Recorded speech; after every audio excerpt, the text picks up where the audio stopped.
kinerja pegawai. Nah, tahapan pengelolaan kinerja pegawai itu sama seperti yang sudah saya sebutkan di awal tadi, itu ada 4, yaitu penetapan dan klarifikasi ekspektasi, pengembangan kinerja pegawai melalui ongoing feedback, yang adalah pemberian penghargaan. Nah, kita di awal tahun nanti, di tahun depan itu, SKP itu masuk di tahap yang pertama, yaitu penetapan dan klarifikasi ekspektasi yang merupakan itu perencanaan begitu ya, perencanaan, penyusunan dan penetapan SKP. Nah, lalu ke komponen selanjutnya itu merupakan pengembangan gitu. Jadi gimana pengukuran dari SKP yang sudah ditetapkan itu. Lalu yang ketiga ini ada evaluasi, bagaimana Bapak dan Ibu ini memonitoring dari SKP yang telah disusun, dan yang keempat adalah pemberian penghargaan atau pemberian reward gitu.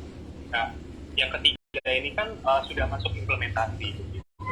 3 pengembangan, evaluasi, pemberian penghargaan itu sudah masuk implementasi. Tapi kita di awal ini masuknya sudah mulai ke perencanaan, yaitu penetapan dan klarifikasi ekspektasi. Nah, perencanaan kinerja itu ada beberapa tahapan ya. Jadi maksud dari perencanaan kinerja itu bagaimana menetapkan dan mengklarifikasi ekspektasi. Tadi di perencanaan itu kan ada penetapan dan klarifikasi ekspektasi. Nah, bagaimana caranya untuk menetapkan dan mengklarifikasi ekspektasi? Nah, itu ada beberapa tahapannya. Yang pertama itu ada prosedur kerjanya dan juga instruksi kerja. Prosedur kerja itu mencakup apa saja? Itu kalau kita bisa identifikasi, kita bisa melalui apa, kapan, dan juga siapa. Kinerjanya, kapan akan dilakukan, siapa yang mengampu kinerja tersebut. Gitu. Lalu ada instruksi kerjanya. Instruksinya itu bagaimana? Gitu. Bagaimana individu tersebut atau pegawai tersebut mencapai kinerja tersebut. Begitu. Lalu yang terakhir di sini bisa dilakukan melalui form ataupun checklist. Nah, masuk di tahap perencanaan. Di perencanaan itu ada 2 tahapan, Bapak Ibu, terkait dengan SKP. Karena kita udah masuk di bulan depan, tahun depan itu kita sudah masuk di tahun baru begitu ya, sehingga itu membutuhkan penyusunan SKP dan juga penetapan SKP karena penyusunan dan penetapan itu masuk ke dalam komponen perencanaan kinerja. Penyusunan SKP ini tadi kalau di tahap perencanaan itu kan ada penetapan dan klasifikasi ekspektasi. Nah, itu dilakukannya seperti apa sih gitu? Nah, dilakukannya itu berdasarkan dialog kinerja, Bapak. Berdasarkan dialog kinerja oleh pimpinan dan pegawai untuk menentukan kinerja, rencana kinerja. Nah, di rencana kinerja itu ada rencana hasil kerja. Jadi jangan lupa di screenshot ya. Oke, baik, terima kasih Bu telah diingatkan. Jadi rencana kinerja itu ada 2, yaitu rencana hasil kerja dan juga perilaku kerja pegawai. Lalu yang kedua adalah sumber daya yang dibutuhkan untuk mencapai kinerja pegawai. Yang ketiga adalah skema pertanggungjawaban kinerja pegawai, dan yang keempat adalah konsekuensi atas pencapaian kinerja. Keempat komponen ini dalam penyusunan SKP ini perlu dilakukan gitu, dalam penyusunan SKP. Dan juga penyusunan SKP itu juga dilalui atau melalui begitu ya dialog kinerja. Jangan sampai lupa Bapak, ketika menentukan rencana kinerja itu perlu dilakukan dialog kinerja. Lalu sumber daya yang dibutuhkan yaitu juga dibuktikan pada saat dialog kinerja. Skema pertanggungjawabannya seperti apa itu juga dibuktikan di dialog kinerja sampai dengan konsekuensi atas pencapaian kinerja. Lalu setelah penyusunan baru penetapan. Jadi penetapan SKP itu ditandatangani oleh pegawai yang bersangkutan dan ditetapkan oleh pejabat penilai kinerja. Biasanya ditandatangani oleh individu ataupun pegawai tersebut. Lalu penetapannya itu dari kepala dinas atau ditetapkannya itu oleh pejabat penilai kinerja atau kepala dinas. Oke.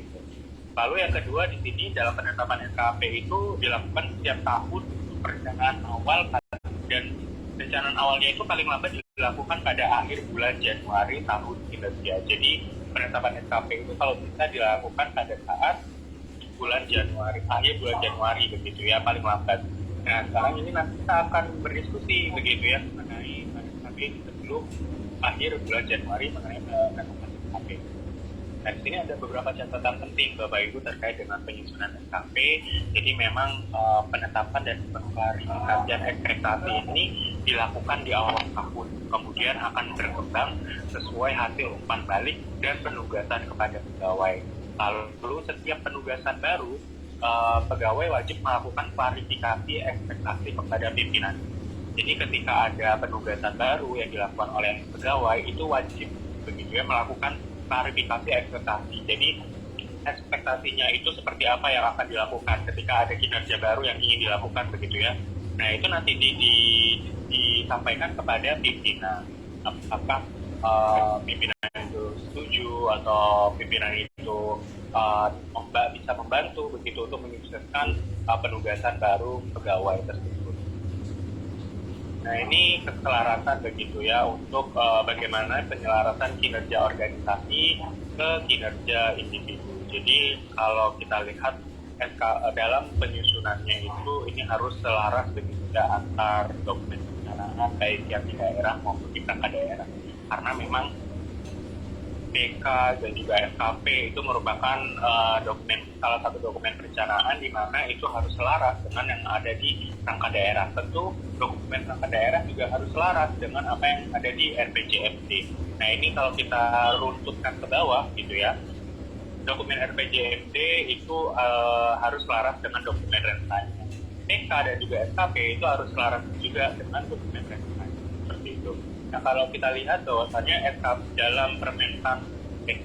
dalam peraturan pemerintah 30 nomor 30 tahun 2019 dan juga pembaruan begitu ya dari Permenpan RB nomor 6 2022, SKP itu dibagi atas 3, yaitu SKP dari jabatan pimpinan tinggi dan juga SKP jabatan administrasi dan juga jabatan fungsional, di mana SKPJA dan SKPJF itu setara begitu ya pendudukannya. Tapi kalau SKPJPT itu memang pimpinan tinggi biasanya kepala dinas dan sebagainya seperti itu. Nah ini tadi untuk bagaimana untuk penyusunan SKP JPT, JA dan JF. Nah itu semuanya sama-sama dilakukan melalui dialog kinerja. Nah selanjutnya adalah bagaimana cara merumuskan atau melakukan dialog kinerja. Jadi baik dalam kinerja organisasi, apabila pimpinan atau individu itu akan bisa dibilang ingin memaksimalkan kinerja organisasi dan juga kinerja individunya, nah itu perlu dilakukan dialog kinerja. Nah dialog kinerja itu kalau dari rencana kinerja dalam penyusunan SKP itu kan yang pertama tadi ada rencana kinerja, di mana juga di dialog kinerja gitu ya. Jadi dialog kinerja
iki. Mlebu kok nggon penta telu.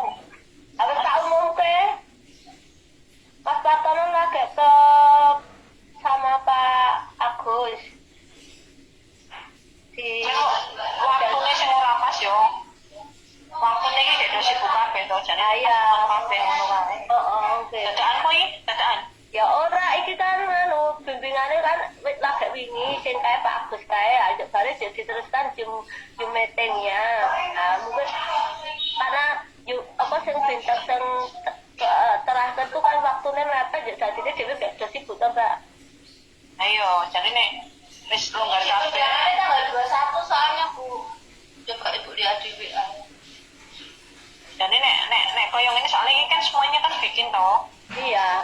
Nanti ini sampai 6 kali Mbak ini dek pembukaan.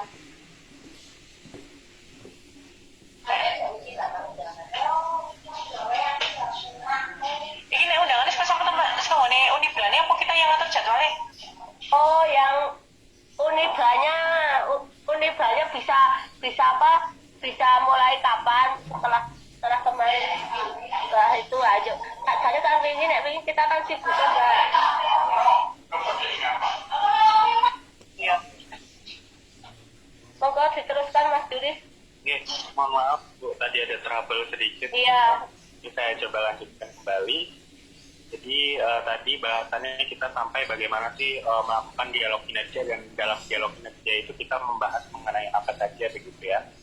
Jadi dalam dialog kinerja itu tadi kita yang akan dibahas adalah bagaimana sumber daya yang dibutuhkan dalam kinerja tersebut. Jadi berapa sumber dayanya, baik itu anggaran, lalu apa saja yang dilakukan, dan kebutuhan dari untuk mencapai kinerja itu bagaimana, itu bisa dilakukan pada saat dialog kinerja. Lalu yang kedua adalah skema pertanggungjawabannya. Jadi bagaimana skema pertanggungjawaban dalam kinerja tersebut. Jadi kinerja tersebut itu akan diukurnya itu seperti apa begitu ya. Diukurnya itu berdasarkan apa dan kapan akan dilakukan pengukuran. Lalu yang ketiga adalah konsekuensi. Jadi dalam dialog kinerja itu juga perlu pembahasan mengenai konsekuensi. Konsekuensi itu bukan suatu hal yang mengarah ke negatif. Justru bisa jadi konsekuensi itu bisa mengarah ke dalam kinerja itu dapat tercapai, lalu diberikan suatu penghargaannya itu seperti apa, lalu bagi pegawai yang tidak mencapai kinerjanya itu kira-kira diberikan treatment apa. Nah, itu didiskusikan atau dibicarakan pada saat dialog kinerja. Nah, itu untuk rencana kerja tadi, untuk rencana penyusunan SKP begitu ya. Nah, selanjutnya yang kedua tadi, kalau berdasarkan penyusunan SKP itu ada perilaku kerja pegawai. Nah, perilaku kerja pegawai itu juga dilakukan melalui dialog kinerja gitu.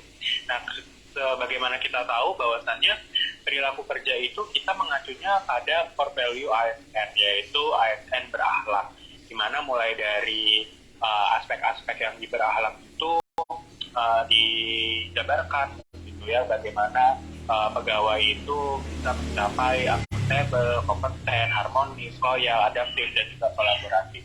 Jadi dalam perilaku kinerja itu, dalam perilaku kerja itu juga dilakukan melalui dialog kinerja, karena dalam penilaian kinerja itu terlibat begitu ya, dalam penyusunan kinerja itu pimpinan itu terlibat begitu ya, dan juga pegawai itu terlibat di situ untuk membicarakan bagaimana perilaku kerjanya. Lalu yang selanjutnya adalah di sini skema atau penetapan dan klasifikasi ekspektasi. Jadi tadi ada dua begitu ya, bagaimana penetapan dan juga klarifikasi ekspektasi. Jadi klarifikasi ekspektasi itu juga dilakukan berdasarkan dialog kinerja. Jadi pimpinan dan anggota tim ini laksanakan dialog kinerja guna menetapkan strategi pencapaian kinerja. Nah, dialog kinerja ini untuk panduan strateginya itu kita bisa mengacu pada penjenjangan kinerja yang sudah disusun begitu ya. Jadi penjenjangan kinerja yang sudah disusun di Dinas Tenaga Kerja itu selanjutnya dijadikan bahan dalam dialog kinerja seperti apa aspek ataupun tahapannya gitu ya dalam kinerjanya, lalu wilayahnya sebagaimana, lalu targetnya seperti apa, produk dan layanannya itu seperti apa dalam cascading-nya gitu yang selanjutnya nanti bisa dikembangkan menjadi penyusunan SKP. Lalu setelah dilakukan dialog kinerja gitu antara pimpinan dan juga anggota, setelah melakukan dialog kinerja dengan menetapkan strategi pencapaian kinerja, yang kedua adalah menentukan peran hasil individu atau anggota berdasarkan dialog kinerjanya, berdasarkan dari hasil dialog kinerja seperti itu. Nah, dari peran hasil dari dialog kinerja itu pasti akan kelihatan begitu ya, bagaimana peran hasil pegawai, bagaimana peran masing-masing individu, hasilnya seperti apa. Nah, itu dikomunikasikan atau didiskusikan melalui dialog kinerja. Yang selanjutnya adalah ketika kita sudah memetakan bagaimana peran dan juga hasil dari pegawai tersebut, yang ketiga adalah menuangkan begitu ya pemetaan dari yang sudah disusun tadi, peran hasil kinerja pegawai itu dituangkan ke dalam matriks peran dan hasil. Nah, itu di Permenkes nomor 60 2022 itu sudah tertuang begitu ya, seperti apa formatnya, bagaimana menentukan matriks peran hasilnya ya. Itu sudah diterapkan yang nantinya kita akan coba diskusi begitu ya, dari matriks peran hasil yang sudah dijabarkan itu selanjutnya kita kembangkan atau kita coba distribusikan ke dalam kertas kerja mengenai matriks peran hasilnya. Nah, itu bisa diambilnya dari mana? Bisa diambilnya nanti di penjenjangan kinerja gitu mengenai peran hasil. Lalu yang keempat adalah ketika kita sudah memetakan, sudah mengembangkan peran hasil yang di dalam dialog kinerja ke dalam matriksnya, yang keempat adalah rencana kinerja adalah peran hasil dalam matriks peran hasil. Jadi kita sudah bisa menyusunkan rencana kinerja pegawainya, lalu ukuran keberhasilan dan juga targetnya, itu kita sudah bisa menyusunkan SKP pegawai. Nah, ketika rencana kinerja pegawai dan disertai dengan ukuran, indikator, dan juga target, itu bisa disebut sebagai SKP pegawai. Seperti itu. Nah, ini sama bagaimana tahapan-tahapan dalam contoh begitu ya, bagaimana contoh-contohnya dalam penyusunan matriks peran hasil, lalu bagaimana melakukan dialog kinerja seperti itu. Nah, seperti ini nanti dialog kinerja itu kalau kita coba ilustrasikan begitu ya. Kalau tadi kan kita sudah menentukan dialog kinerja, kita sudah melakukan dialog kinerja. Yang kedua, tahap kedua adalah matriks peran hasil. Nah, untuk menentukan matriks peran hasil ini caranya seperti ini.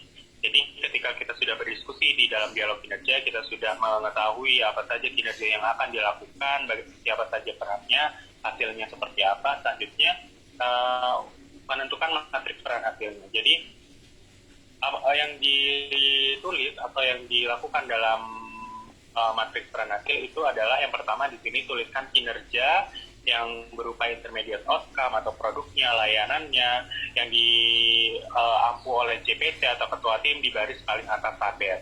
Yang kedua adalah daftar setiap anggota tim kerja atau setiap pekerjaan diposisikan ke bawah kolom kiri matriks. Nah, untuk bagian yang pertama itu, ini untuk JPT atau jabatan pimpinan tinggi. Dimana kalau kita lihat di format matriks peran hasil, JPT itu ada di barisan paling atas, gitu ditulisnya. JPT-nya siapa? Misalkan JPT itu kan kepala bidang begitu ya. Misalkan kepala bidang di sini kepala dinas begitu. Nah, JPT-nya adalah di sini JPT kepala dinas tenaga kerja. Lalu indikator kinerjanya itu seperti apa? Nah, indikator kinerjanya itu biasanya kita ambil dari sasaran begitu ya, sasaran yang ada di rekstra. Kenapa hanya sasaran begitu? Karena kita menyesuaikan dengan apa yang ada di PK. Di PK itu kita hanya menuangkan atau hanya menuliskan sasaran, sehingga di SKP-nya kita juga menyesuaikan dengan dokumen yang di atasnya begitu ya, juga menyesuaikan dengan di PK. Sedangkan untuk di mana di JA dan juga JF di sini ditulis di bawahnya gitu. Di bawahnya JPT. Jadi di sini nanti ada JA-nya, administrasinya, bidang apa, lalu di bawahnya ini ada JF, analis apa. Nah, itu nanti dijabarkan di bagian paling bawah begitu. Di bawah setelah JPT. Nah, di sini yang tahap yang ketiga, untuk setiap sel tabel diisi dengan hasil dialog kinerja.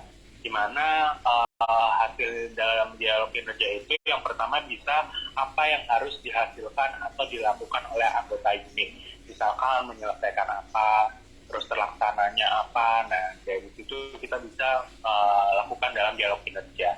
Lalu yang kedua, apa pencapaian atau hasil kerja dari peran yang diberikan untuk menggambarkan ekspektasi atas kinerja yang dimaksud. Gitu. Hasilnya itu seperti apa? Gitu. Jadi itu bisa dituangkan ke dalam matriks peran hasil nanti. Lalu yang keempat adalah peran hasil individu akan menjadi rencana kinerja di dalam SKP pegawai. Nah, itu dia. Itu bagaimana menyusunkan matriks peran hasil dari JA dan juga JS.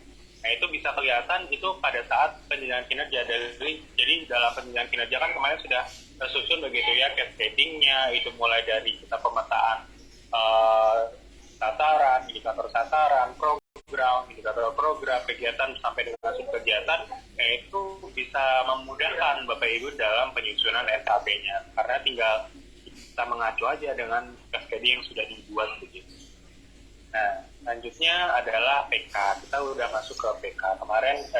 Tadi kita sudah membahas mengenai SKP, selanjutnya adalah perjanjian kinerja. Jadi perjanjian kinerja itu merupakan lembar atau dokumen yang berisikan penugasan dari pimpinan instansi yang lebih tinggi kepada pimpinan instansi yang lebih rendah untuk melaksanakan program atau kegiatan yang disertai dengan indikator kinerja. Melalui perjanjian kinerja, ini terwujudlah komitmen penerima amanah dan kesepakatan antara penerima dan pemberi amanah atas kinerja terukur tertentu berdasarkan tugas dan fungsi serta wewenang dan juga sumber daya yang tersedia. Nah, ini tips menyusun perjanjian kinerja. Jadi dalam tips menyusun perjanjian kinerja sebenarnya tidak jauh berbeda. Mungkin tahun lalu Bapak Ibu telah melakukan pendampingan begitu ya mengenai penyusunan perjanjian kinerja. Itu sebenarnya untuk format, untuk penyusunan itu sebenarnya tidak jauh berbeda dengan yang tahun lalu. Nah, ini sekedar mengingatkan kembali bahwasannya dalam perjanjian kinerja itu terdapat beberapa komponen begitu ya, entah itu eselon 2, eselon 3 sampai dengan ke jabatan fungsional.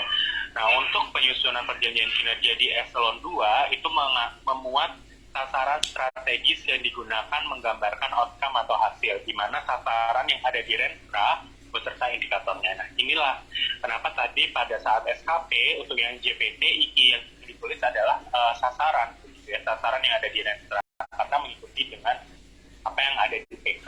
PK hanya menggunakan sasaran, sehingga SKP juga yang diikut hanya sasaran yang saja, begitu. Nah, sasaran yang ada di Renstra beserta indikatornya. Lalu dalam PK sendiri itu ada indikator menggunakan kata-kata yang bersifat outcome seperti persentase, rasio, dan juga indeks. Serta yang ketiga adalah menyertakan anggaran. Jadi di format PK itu biasanya kan ada tabel sasaran, lalu ada indikator, target, dan juga di bawahnya itu ada anggaran. Nah, itu semuanya harus dituang di dalam format perjanjian kinerja. Lalu di PK itu harus menyesuaikan dengan Renstranya gitu ya. Dan untuk PK sendiri karena ini merupakan salah satu dokumen perencanaan, sehingga itu harus mengikuti atau harus sama dengan dokumen yang di atasnya atau Renstra. Lalu yang kedua adalah PK untuk eselon 3. Eselon 3 itu mengampu apa saja? Di sini eselon 3 adalah sasaran dari program beserta indikator. Jadi antara sasaran yang ada di program untuk eselon 3 itu hanya untuk program saja gitu ya. Nah, harus sesuai dengan yang ada di DPA. Jadi apa yang sudah tertuang di dalam kertas kerja di PK begitu ya, mengenai PK itu harus sesuai dengan apa yang ada di DPA atau RKA agar programnya itu sesuai, lalu anggarannya sesuai, sehingga harus disesuaikan dengan di DPA.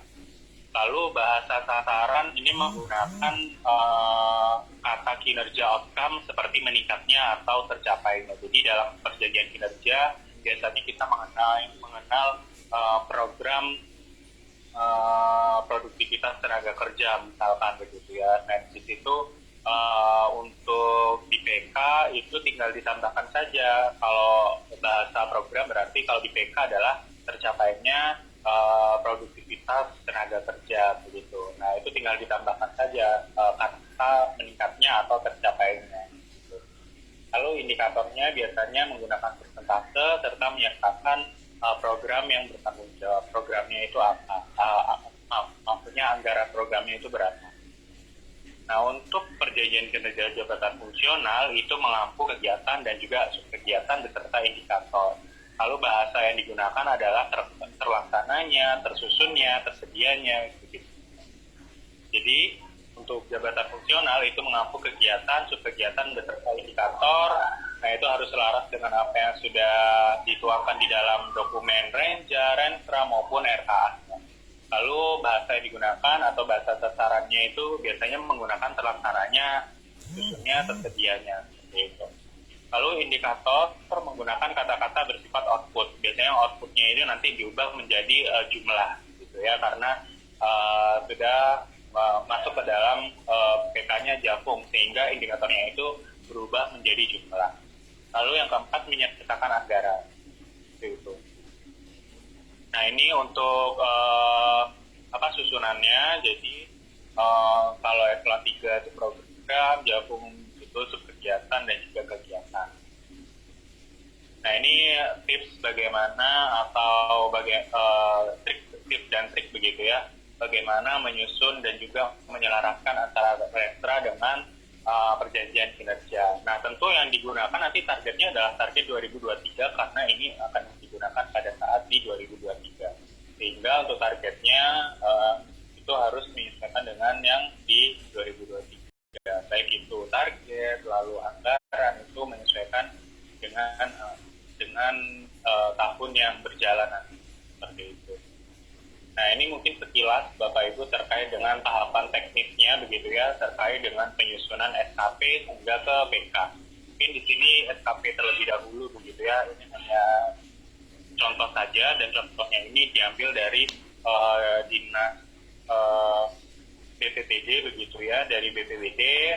Ini sebagai sampling saja. Nah, kalau di sini tahapan teknis dan konkret yang harus dilakukan pertama adalah mengidentifikasi struktur organisasi. Nah, identifikasi struktur organisasi itu biasanya dilihat berdasarkan peta jabatan. Nah, nanti dari Bapak Ibu untuk pertemuan yang selanjutnya atau untuk diskusi kita selanjutnya itu saya coba kirimkan terkait dengan peta jabatan, di mana peta jabatan itu nanti akan diidentifikasi begitu untuk bidang ini jabatan fungsionalnya apa saja begitu, untuk bidang A jabatan fungsional yang aktif siapa aja, B dan seterusnya begitu. Jadi nanti bisa dikirimkan peta jabatan. Lalu setelah dianalisis terkait dengan peta jabatan dan identifikasi dari masing-masing jabatan, selanjutnya adalah identifikasi penjenjangan kinerja yang sudah disusun, di mana yang sudah diterjemahkan pohon kinerjanya ke dalam komponen perencanaan. Tentu yang dilihat adalah cascading. Nah, itu dia. Jadi apa yang sudah disusun di cascading itu selanjutnya menjadi bahan dalam penyusunan penjenjangan dalam penyusunan sasaran kinerja pegawai begitu ya, ke dalam SKP-nya. Nah, cascading-nya itu yang kemarin sudah disusunkan bersama dengan jadi nanti bisa dikirimkan buku praksi terkait dengan peta jabatannya. Nanti itu coba kita identifikasi bersama-sama kira-kira jabatan apa saja yang ada begitu ya di Dinas Tenaga Kerja, baik di masing-masing bidang itu kita identifikasi untuk penyusunan SKP-nya.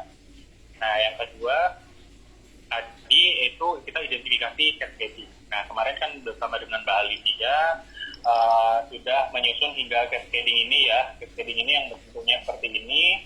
Nah, inilah kalau seperti ini kan sudah teridentifikasi begitu ya.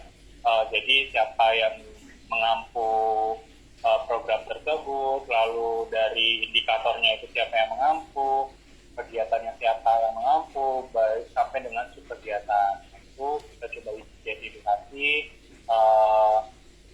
cascading-nya, di mana cascading ini menjadi bahan dalam penyusunan SKP dan juga nah, lalu setelah kita mengidentifikasi cascading, selanjutnya kita tuangkan ke dalam matriks peran hasil. Nah, tadi kita sudah coba masuk ke dalam penjenjangan kinerjanya, di mana dalam penjenjangan kinerja itu sudah terpetakan begitu ya, masing-masing jabatan itu kinerjanya apa saja. Nah, kalau di sini ini contohnya, kalau di sini kan contohnya masih contoh dari BPBD begitu ya. Jadi di sini untuk bidang-bidang maupun JF-nya itu masih yang ada di BPBD begitu. Nah, nanti kita tinggal menyesuaikan yang ada di Dinas Tenaga Kerja berdasarkan penjenjangan kinerja susun. Nah, di sini penerjemahan matriks peran hasilnya untuk JPT itu di kolom pertama. Di sini untuk JPT itu di mana kepala dinas begitu ya. JPT-nya, nah di sini isinya ini ambil dari sasaran yang ada di Renstra. Kalau Dinas Tenaga Kerja berarti nanti sasaran yang ada di Renstra Dinas Tenaga Kerja itu dijadikan IKI dari JPT. Lalu setelah kita menuangkan peran hasil dari JPT, di bawahnya itu kita mulai identifikasi JA-nya atau jabatan administrasinya. Gitu. Nah di sini kalau JA-nya adalah kepala bidang. Di sini kepala bidang itu hasilnya ngapain aja gitu ya. Jadi peran dari kepala bidang itu akan menghasilkan apa saja dalam meraih atau dalam istilahnya dalam memaksimalkan IKI JPT itu gitu. Jadi apa yang dilakukan oleh bidang pencegahan dan kesiapsiagaan di sini ya, contohnya dalam meraih atau dalam menyukseskan indeks kapasitas daerah begitu. Nah ini dijabarkan. Nah ini semua sudah ada di mana? Di dalam penjenjangan kinerja. Jadi kita tinggal kopas-kopas aja apa yang sudah dijabarkan di dalam cascading ke dalam matriks peran hasil. Gitu. Nah setelah kita menjabarkan apa yang sudah dituangkan di dalam penjenjangan kinerja, selanjutnya adalah kita menentukan programnya itu apa begitu ya, sama seperti penjenjangan kinerja yang diterjemahkan ke dalam perencanaan kinerja. Jadi apa yang sudah dituangkan di dalam penjenjangan kinerja, misalkan di sini mulai dari jumlah kebijakan, jumlah pengkajian resiko, jumlah sistem, nah itu programnya itu masuk ke dalam program apa gitu. Nah itu nanti kita identifikasi. Nah setelah kita mengidentifikasi JA, selanjutnya adalah JF.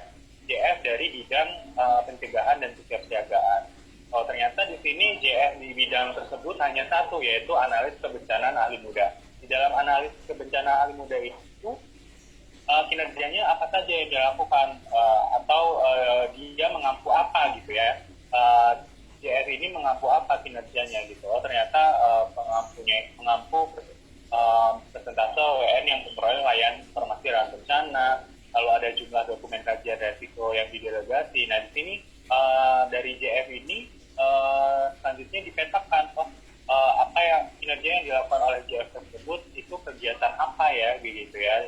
Kita coba terapkan atau kita selaraskan dengan apa yang ada di perencanaan atau di Kepmen. Nah kegiatannya apa, lalu subkegiatannya apa. Nah itu semua sudah tertuang sebenarnya yang ada di penjenjangan kinerja ini. Nah penjenjangan kinerja ini, makanya dalam penjenjangan kinerja itu harus dituliskan ini diampu oleh siapa, indikator ini diampu oleh siapa, lalu kegiatan ini diampu oleh siapa. Nah itu perlu dipetakan begitu ya di penjenjangan kinerja agar memudahkan Bapak Ibu dalam penyusunan SKP-nya.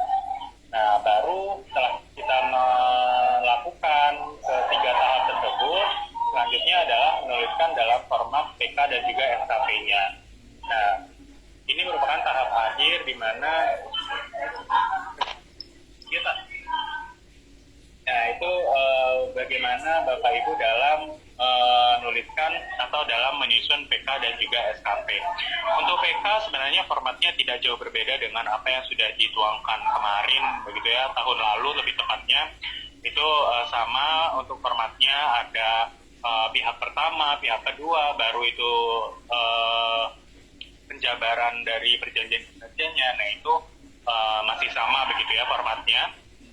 Nah itu mungkin Bapak Ibu terkait dengan materi PK dan SKP itu sudah coba saya jelaskan begitu. Mungkin ada dari Bapak Ibu diskusi atau tanggapan terkait dengan materi ini, monggo disilakan. Nah tadi saya juga mau meminta peta jabatan begitu ya, nanti Bu Prapti nanti bisa tolong dikirimkan begitu terkait dengan peta jabatan. Monggo Ibu, jika Bapak Ibu jika ada diskusi disilakan.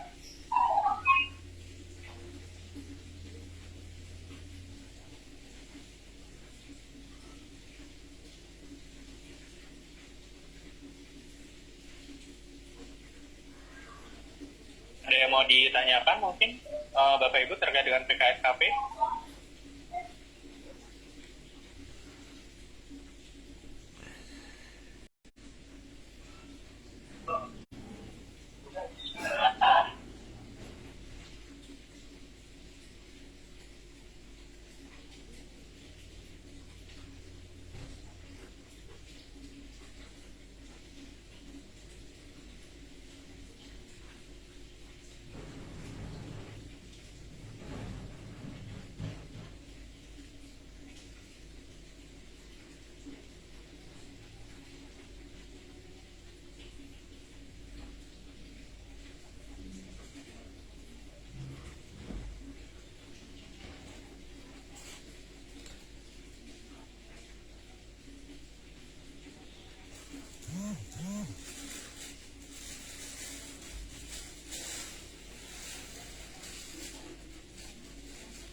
Kemarin dengan Mbak Alia itu untuk cascading-nya udah clear semua ya Bu ya di penjenjang kinerja.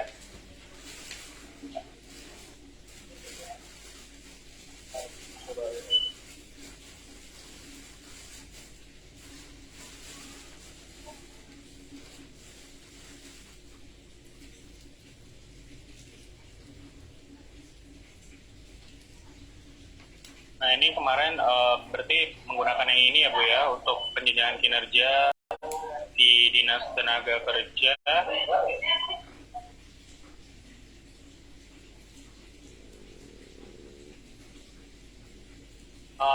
Dinas Tenaga Kerja begitu ya terkait dengan cascading-nya di sini sudah terpetakan baik itu PK eselon 3-nya, PKJR-nya. Nah di sini tinggal nanti coba kita identifikasi bersama berdasarkan dengan di peta jabatan begitu ya untuk PK eselon 3-nya. Di sini kan ada beberapa program. Nah di situ untuk bidangnya bidang siapa saja yang mengampu program-program tersebut. Lalu dari program tersebut itu kegiatannya apa saja, dan dari kegiatan itu JF apa saja yang pengampunya. Di sini kan ada kegiatan dan juga subkegiatan. Nah di sini kegiatan dan juga subkegiatannya itu bisa dijabarkan mulai dari analis apa begitu ya yang mengampu dari kegiatan dan juga subkegiatannya. Nah ini kemarin masih belum ada begitu ya untuk untuk pengampunya di sini, tapi sudah terpetakan juga cascading-nya, itu tidak masalah. Nanti coba kita diskusi bersama terkait dengan pengampunya, karena kenapa di penjenjangan kinerja atau di cascading itu perlu ada pengampu, karena untuk memudahkan nanti penulisan atau penuangannya ke dalam TK dan juga SKP-nya. Nah di sini kalau kita lihat di contoh BPBD, di sini cascading-nya sudah terlihat begitu ya, dari program ini indikatornya sekian.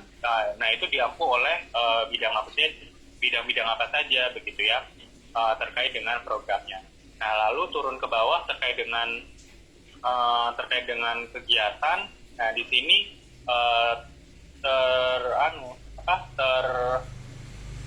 terpetakan begitu ya untuk kegiatan dan juga subkegiatannya begitu. Itu diampu oleh bidang apa saja, JF apa saja begitu. Nah, ini tidak masalah, nanti kita coba petakan begitu ya untuk kegiatan-kegiatan dan juga subkegiatannya itu diampu oleh jabatan fungsional apa saja. Nah, makanya nanti saya tunggu ininya apa tuh namanya peta jabatannya Bu Prapting ya.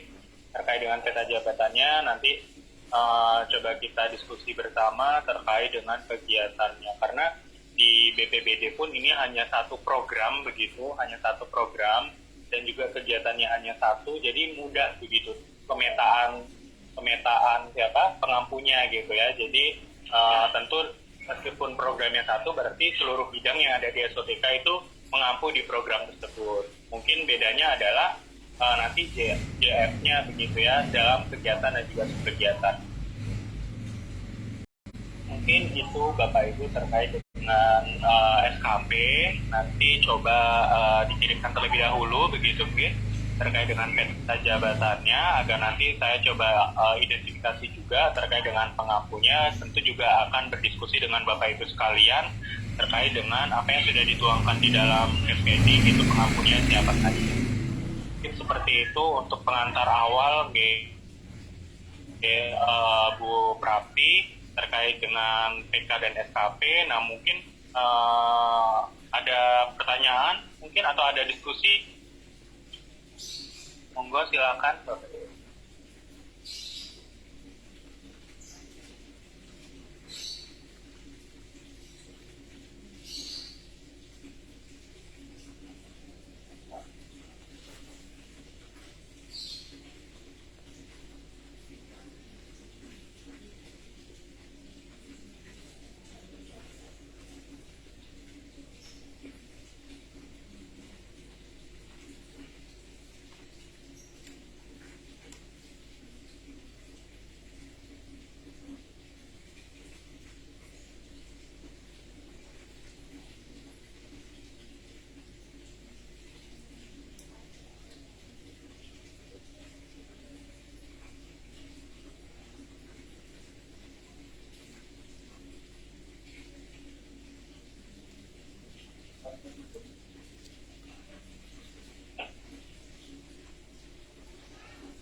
Mungkin ada tanggapan atau pertanyaan Bapak Ibu atau cukup?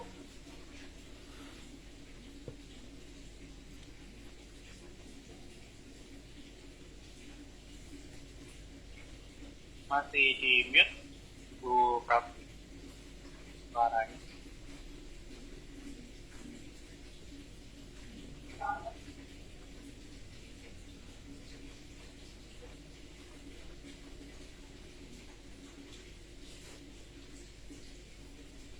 Sekalian saya menanyakan Bu ya terkait dengan Zoom mengenai PKSKP ini kan dilakukan 6 kali ya, dan ini sudah 1 kali begitu,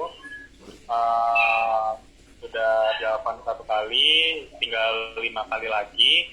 Nah, mungkin untuk 5 kalinya ini saya menawarkan kalau hari Jumat siang sampai sore bagaimana Bu, soalnya ngapunten hari ini saya ada kegiatan bersama dengan mitra lain begitu sampai sore, dan kebetulan tidak ada waktu untuk melakukan kegiatan lain karena sudah dipetakan di kegiatan lain sebelumnya seperti itu. Itu bagaimana Bu? Yang saya tawarkan terkait dengan Zoom yang memenuhi 5 kali itu dilakukan di Jumat. Insya Allah bisa terpenuhi untuk 5 kali Zoom, karena 1 kalinya kan 45 menit ya. Jadi kalau 5 kali insya Allah tercukupi begitu, karena kan kalau misalkan dilakukan dari jam 1 sampai jam setengah 4 begitu, nah itu sudah terpenuhi 4 kali. Nah, mungkin nanti 1 kalinya kurangnya atau hanya bisa diambil dari sisanya. Di sini kan udah lewat dari 45 menit gitu ya. Nanti untuk sisanya nanti bisa diakumulasikan di Zoom yang sebelum-sebelumnya seperti itu jika ada kekurangan gitu. Tapi tetap saya upayakan untuk PKSKP-nya ini selesai begitu di hari Jumat nanti begitu untuk untuk penuangannya di kertas kerja seperti itu. Tapi yang saya minta tadi yang peta jabatan ini nanti bisa dikirimkan begitu. Bagaimana Bu Prapti? Masih mati Bu Prapti mic-nya.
Halo.